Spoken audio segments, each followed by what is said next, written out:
Ice cream বক্সের ঢাকনা দিয়ে অনেক ক্রাফট করেছি, বাট আজকে আমি যেটা করব সেটা হয়তো তোমরা কল্পনাও করনি। কারণ আজকে আমি আইসক্রিম বক্সের ঢাকনাটাকে একটা ডিআইওয়াই কালার মিক্সিং প্যালেট বানাবো।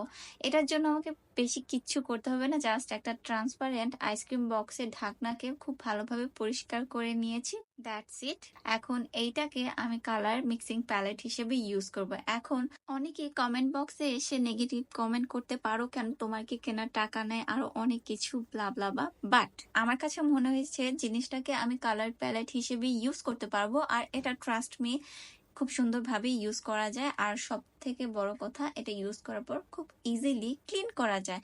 এখন আমি যেহেতু একজন ক্রাফটার, আমি সব সময় চিন্তা করি কোনটা দিয়ে কোনটা তৈরি করা যাবে। এখন এটাকে যেহেতু আমি কালার মিক্সিং প্যালেট হিসেবে ইউজ করতে পারছি, তাহলে আমি কেন কিনবো? বাকিটা তোমাদের কেমন লাগলো আইডিয়াটা কমেন্টে জানো। সবাই ভালো থাকবে, দেখা হবে নতুন ভিডিওতে।